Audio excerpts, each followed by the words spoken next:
Spam emails are the worst, whether they're coming from big corporate faceless entities or your long-lost uncle who swears the election was stolen. But emails are not only bad for your mental health, but also Mother Nature. Fun fact, and by fun, I mean horrific knowledge that you can't unknow, the average email produces 4 grams of CO2. It takes 21 grams of CO2 to boil water for a cup of tea. So every 5 emails you send burn up as much carbon as 1 cup of tea. Although it varies slightly if the email has images, graphics, an attachment, or if you're just sending a text-based note to yourself for future you. I don't even drink tea. It's not about tea, it's about power. Yes.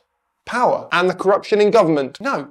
Why did I write you into this video? 316 billion emails were sent every day in 2021. Times that by an average of 4 grams of CO2 and you'll get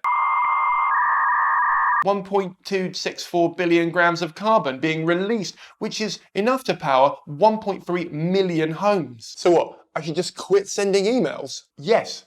I mean, I'm not telling everyone to do that, but until you stop getting all your news from Fox and 4chan, Barry, you 100% should stop sending emails, quitting emails. Doesn't that sound nice? Let's look at the reasons why emails create so much carbon. Part 1. Sending emails. From your computer, to the router, to the server, to the electricity companies, to the email provider that does the magic at the back end, all of this energy comes from fossil fuels. And fun fact, fossil fuels are the largest contributor to greenhouse gases, right behind farting cows, which is never where you want to be. In the book, How Bad Are the Bananas? The Carbon Cost of Everything, the author, Mike Berners-Lee, that's right, this book was written by the brother of Tim Berners-Lee, the internet's daddy. Mike, yeah, we're on first name terms, breaks down the cost of an email from plain text right up to newsletters with flashy graphics. So think about that before you're sending your yearly Christmas e-letter, Aunt Pam. I'm not reading it, and you're burning up the planet. So when you get a 10-word thank you email and the footer of it says, please think about the environment before you print it, maybe you should reply and say, if you really gave a crap about the environment, you wouldn't have sent this to me.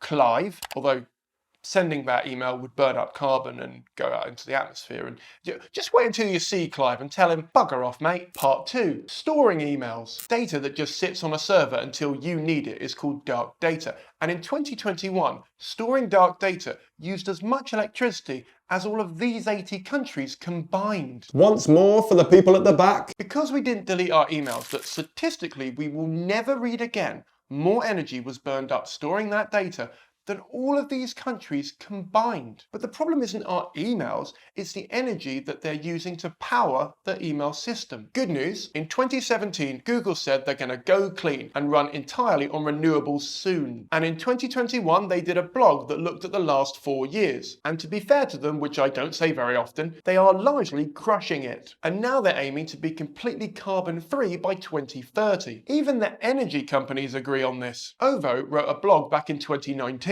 that said if each adult sent 1 less email a day, Britain could reduce its carbon output by 16,433 tonnes. That's equal to more than 81,000 flights from London to Madrid, assuming you're not flying on Ryanair. And then it would be 81,000 flights from London to 40 miles outside of Madrid. The fuck am I? By my calculations, there have been at least 4 jokes and 6 facts so far in this video. I've given you some value. The least you can do is hit the like and subscribe button, you freeloading pricks. Hey, be nice to our viewers. You catch more flies with honey than vinegar. I'm not trying to catch flies, I'm trying to catch subscribers. Good point. Hit the subscribe button, you bellends. Now that's what I'm talking about. Now, I'm not a big fan of energy companies telling me how to cut back when they aren't investing in renewables, or worse, they are investing the bare minimum due to government legislation. It feels a bit too victim-blamey for my liking. Also, any time I've agreed with an energy company hasn't been a high point of my life. But they're not wrong. Just stop blaming us and get on with buying wind turbines or solar panels or whatever the fuck else gets us off fossil fuels quicker. Then I can really cut back on emails, specifically the ones I send to you on a regular basis complaining about your impact on the environment. A big part of being an adult is accepting you'll never hit inbox 0. Not true, Kevin. I've seen an empty Gmail inbox and frankly, It's beautiful. Part 3. What can we do about it? Not a lot, but not nothing. Author and podcaster Tim Ferriss said that Americans are worried about 2 things: being overweight and having too many emails. I can't help with the first one, but I can help with the latter. The e-latter. Yeah, that pun sucked. Firstly, you can start by turning off emails from social media sites. They're auto-generated and not worth your time. Also, you'll never look back on your deathbed and regret not reading an email from LinkedIn about who's viewed your profile. I know you're not reading them, as only an average of 17% of people even open those emails. Option 2, you can delete emails you don't need anymore. This not only cuts down on your dark data, but it also means Google don't need to go out and buy more data centers to host those emails. Surprisingly, data centers don't grow on trees, and they do cost a lot of CO2 to create. Simples! Simples! Option 3, don't send emails you don't need to send. Great. Guilt trip ordinary people out of doing things that bring them a small amount of joy. Next thing you're going to be telling us not to binge Netflix because it kills koala bears or some shit. No, this one's more for the companies that have newsletters. My God, I only consented to sign up to your newsletter for discount codes.